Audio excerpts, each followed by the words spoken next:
na merong papanagutin? Pangalawa, anong gagawin natin as a country, as a nation, moving forward? May darating na eleksyon. Ano bang dapat natin gawin dyan? Ang gusto ng lahat, pagbabago. So, meron tayong option na 10 senador at meron pa tayong daming tanong sa nangyari sa ating budget sa ngayon, no? Public funds is expended in a constitutionally informed document. So, ano bang gagawin ng bansa? Ituloy natin ang demand natin for transparency, accountability, peace and security para sa ating bayan. Timelines, no? Kung paano yung proseso sa loob ng korte. But as a relative, as a daughter, I just feel na, and as a citizen, as a Filipino citizen, masyado nang matagal ang isang araw kay President Duterte.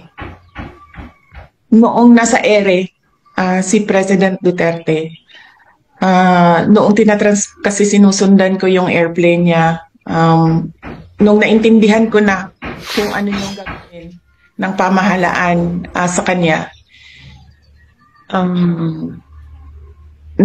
gumawa na ako ng paraan na meron sasalo sa kanya na abogado dito sa The Hague. So, madaming mga pangalan ang pinadala sa akin ng iba't ibang grupo, iba't ibang tao. Meron din mga lawyers na nag-apply mismo at ginawaan ko siya ng shortlist. May inutusan ako ng abogado dyan sa Pilipinas na mag-interview ng mga lawyers ng mabilisan lang. Tapos, si Nick Kaufman ang nasa top 3 ng listahan na yon. And base sa briefer na binigay sa akin ng abogado, base sa interview na ginawa niya sa mga abogado at sa kanyang, naman tawag niyan, vetting, no? Pinili ko si Nicholas Kaufman. And habang nasa ere, si President Duterte, sinabihan siya at sinabihan ko lahat ng may contact sa kanya. Even ako, kasi nakausap ko siya sa telepono, sabihin niya, pagdating niya dito, na si Nicholas Kaufman, yung kanyang abogado.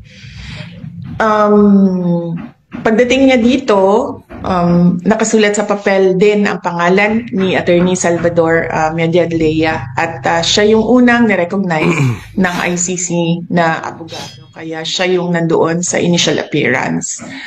Pero nakikita ko, no, na medyo hirap si Attorney Medialdea dito kaparte ng kanyang kalusugan. Ilang beses ko siya sinabihan, dahil nag-meeting kami dito, ilang beses ko siya sinabihan na pumunta kami sa hospital dahil pangalawang nakikita ko yung hirap siya sa paghinga, hirap siya sa mukha siyang stress na masyado na dahil sa edad niya siguro. Sinabihan ko siya magpa-hospital kami, pero umaayaw siya dahil nga tumutulong siya kay dating Pangulong Duterte. At yun na nga, inabutan na siya ng pangalawang collapse niya doon sa detention center at ngayon ay hindi na siya pinapalabas ng doktor sa hospital. Kaya malamang ang magiging desisyon din niya ay mag-withdraw dahil kailangan niya tutukan ang kanyang kalusugan. So, yes, ako ang pumili, ako ang nagsabi kay President Duterte kay Nicholas Kaufman. Kung palpak man si Nicholas Kaufman, ako po ang mananagot sa taong we already set up the legal team for that as early as 2023 when, as I said, Representative Castro announced that there are impeachment talks inside the House of Representatives. So fortunately, that team is not involved in the ICC case of support group of lawyers for the ICC case of President Duterte so that they can focus on my impeachment case. As we speak, they are preparing answers to the articles of impeachment, and they will work on that, and they will deal with that impeachment case for me. So the other question is, it will not matter if President Duterte is not anymore in the legal team because there are other lawyers there as well working on the impeachment case. The other question, sorry, I forgot. Yung warrant na nandito ako sa The Hague, I will surely talk to another lawyer na para sa akin naman. What are my options legally? Kung ang warrant naman ay dumating na nandyan ako sa Pilipinas, tingnan natin kung anong gagawin ng gobyerno sa akin. Surprisingly, I'm okay. Wala naman akong nararamdaman na So on that point, I don't think I'm okay. Wala akong nakakatulog naman ako maayos. Siguro dahil sa pagod nung isang buong araw ng meetings dito. At meron akong saktong tulog, meron akong saktong kain. Ang worry ko lang is yung mga anak ko dahil hindi talaga yan sila sanay na wala ako. Nasanay kasi sila, lumaki kasi sila na katabi ko yan sila sa tulog. At ngayon, yung youngest na anak ko, yan yung katabi ko sa tulog. So, yan yung worry ko, yung aking mga anak. Dahil nawalan sila ng nanay. Yan yung hindi ko kasi magawa remotely, yung pagiging nanay. Pero yung trabaho dito at trabaho dyan sa Pilipinas, kung saan man ako, ay magawa ko siya remotely. So as long as merong mga teams, designated teams na in charge doon. Like say for example, sa OVP, may team doon. Sa impeachment case ko, may team doon. Pagdating naman dito sa ICC case ni Pangulong Duterte, may team dito. Kaya ko siya gawin kahit saan man ako sa mundo. Ang hindi ko magawa is maging nanay remotely sa aking mga anak dahil nasanay sila. Nandiyan ako lagi. Nawala ng kausap yung aking eldest na anak dahil nasanay din yon na kausap niya ako lagi sa mga nararamdaman niya, anong nangyari sa paaralan, ganon.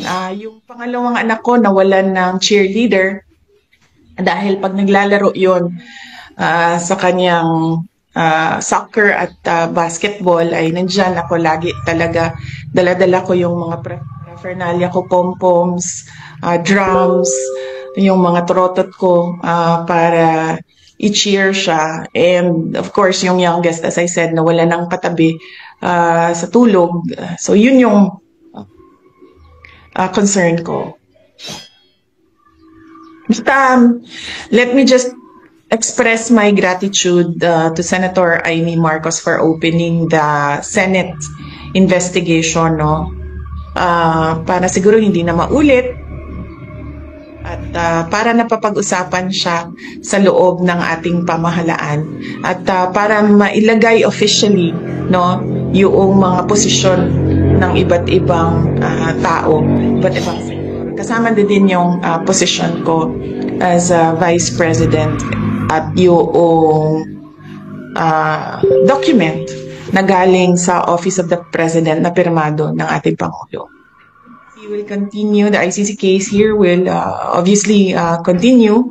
Hindi naman ito sila magsasabi na parang hindi na tayo tutuloy at ibabalik natin yung detainee sa Pilipinas. Hindi malabong mangyari yan, So, magtutuloy siya. Yung impeachment case ay tutuloy din. At ang paniguraduhin ko lang ay merong grupo ng abogado na nakatutok doon sa dalawang kaso na yon.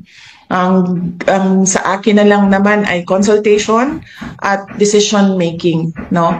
Sa mga bagay na sa tingin nila ay kailangan ng desisyon ng kliyente.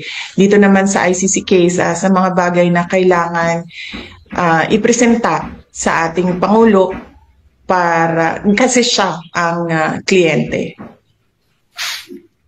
At nung mga nandoon na mga complaints ng mga former police, PNP personnel, officers, mag-ingat sila dahil kung meron sinasabi na merong warrant, ay malamang merong warrant yan dahil nakita natin na meron ngang warrant of arrest dito kay Pangulong Duterte.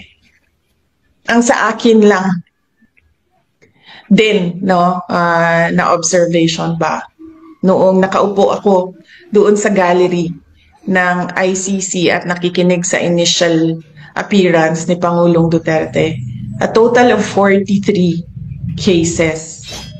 Nasaan na ang libo-libo na mga kaso na sinasabi ng ating mga complainants na crimes against humanity.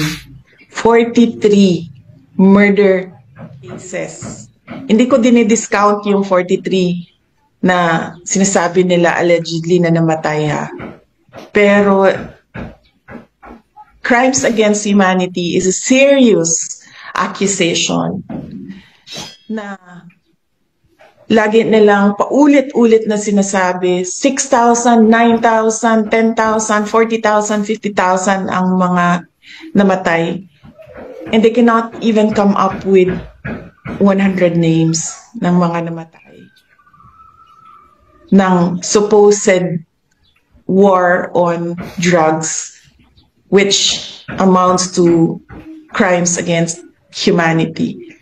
Nagiging, alam mo, nahihiya ako as a Filipino citizen ngayon Nagiging, katatawanan tayo ng buong mundo na merong isang bansa na binibigay ang kanyang citizen sa isang foreign jurisdiction, foreign organization. Hindi ginagawa yan ng mga bansa. In fact, tayo nga sa loob ng Pilipinas, every time may OFW na convicted abroad, ginagawa natin ng paraan na magkaroon siya ng pardon para maibalik siya sa Pilipinas. Ito sa atin ngayon ay kabaliktaran. Akusado lang ng 43 cases, 43 counts of murder, ibinigay natin sa isang foreign jurisdiction without any legal basis at all. Nahihiya ako humarap sa buong mundo na ganito mag-isip ang ibang mga kasamahan natin dyan sa bayan, ibang mga Pilipino. Kita natin kung paano kinidnap ang Pangulong Duterte.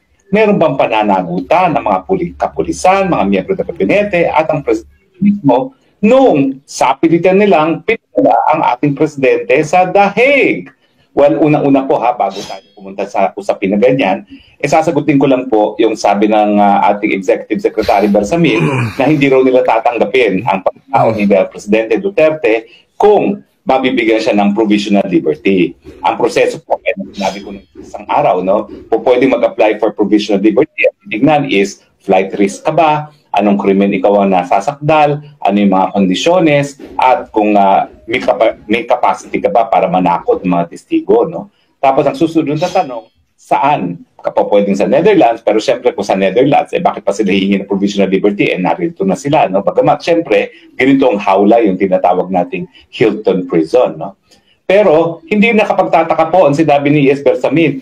Kaya nga nila kinidnap at pinadala sa The Hague dahil ayaw nila nasa Pilipinas sa Presidente Duterte dahil kasama si Vice President Duterte, siya ay napakalaking tinik sa kanilang kagustuhan na magkaroon na naman ng Marcos Forever Part 2. Hindi na po kami nagtataka, ES, na talagang hindi nyo patatanggapin ang pagkatao ni Presidente Duterte. Pero sa tingin ko, hindi rin kayo patatawarin ng taong bayan.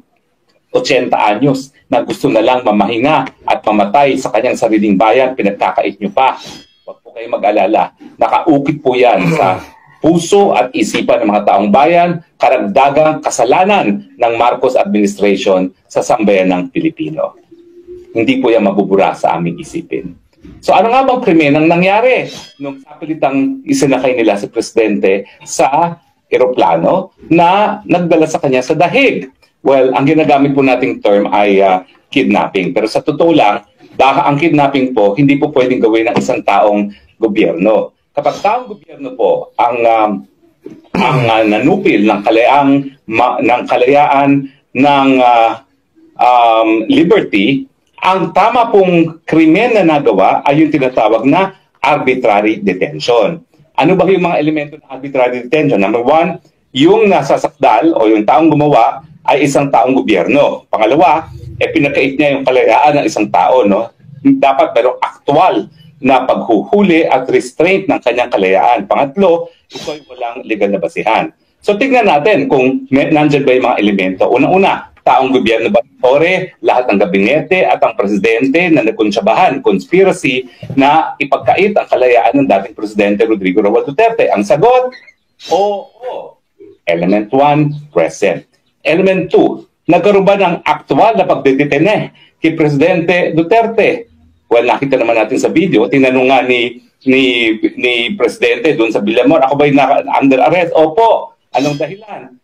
Hindi nila naman pinakita yung warrant of arrest ng ICC, pero ang sinasabi nila, Interpol, ICC, pero wala pong kaduda-duda na nung panahon na yon hindi makakaalis Presidente doon sa Villamor. Kasi sa katutak na pulis ang naroroon para siguraduhin na hindi siya makakaalis doon sa Villamor. So, element number 2, present! At ang pangatlo, ang detention is without any legal basis. Yan po ang pag-uusapan natin.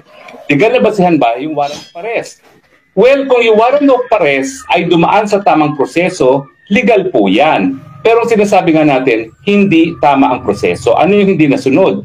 Yung Article 59 ng Rome Statute na dapat yung unang-una, humingi muna ng kooperasyon sa pamamagitan ng DFA ang ICC. Pangalawa, humingi rin ng assistance sa Interpol ang ICC. Hindi po parehong naganap yan. No? Unang-una, wala pang ang request na nagagawa ang ICC sa Pilipinas, ayan na sila, inareso na nila. Pangalawa, wala namang kahit anong kooperasyon na hiningi ang ICC sa Interpol at wala pang ginagawa ang Interpol kasi walang red notice alert labang kay Presidente Duterte noong mga panahon na yon. Pangatlo, meron lang diffusion notice na ang nagpadala naman ay Pilipinas. So bali wala yun. Parang ang Pilipinas, hinihingi niya sa sarili niyang Pilipinas na arestuhin si Presidente Rodrigo Roa Duterte. Now, paano sana naging legal yung warrant of arrest na inisyu ng ICC? Well, naging legal sana yan kung pinadaan sa proseso. Sabi ng Rome Statute, papadaanin natin yan sa pamamagitan ng proseso ng extradition. At ang extradition naman, ang umiiral na batas dyan na isang presidential decree na hanggang ngayon po ay hindi pa na re-repeal, no? At ang yan po ang Presidential Decree 1069 na nagsasabi nga na kinakailangan maghain ng complaint for extradition ang gobyerno sa ating RTC. Ang RTC mag-i-issue ng warrant of arrest, tapos dadali ng tao sa hukuman at tatanungin ng hukuman, ikaw nga ba itong taong hinihingi na kung sino man humihingi, anong krimen na nagawa mo, at kung meron bang legal na basihan nga na para arestuhin yung tao. Yung issue na kung mayroong legal na basihan, hindi po naging issue sa lokal na hukuman kasi hindi nga nila pinadala sa lokal na hukuman. Ang ginawa nila, diniretso nila sa ICC na hindi naman po yan ang intensyon. Alam niyo po kung babasahin natin yung travaux préparatoires. Ano yung sabihin ng travaux préparatoires? Ito po yung proceedings nung sinusulat nila ang Rome Statute. Kaya nilagyan niyang article na yan na kinakailangan dalhin muna sa lokal na hukuman.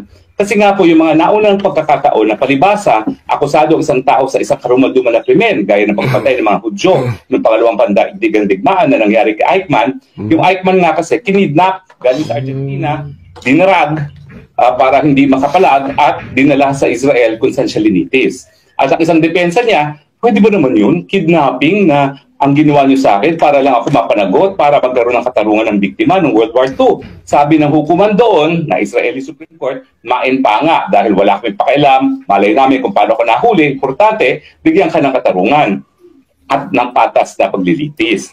Pero alam natin, hindi na po yan sang-ayon sa batas na ng karapatang pantao. Kinakailangan, kung ikaw ay nais mong magbigay ng katarungan laban sa isang tao na gumawa ng isang karumal-dumal na krimen laban sa buong daigdig, yung pamamagitan ng pagkuha mo sa taong yun ay dapat nasa tama rin.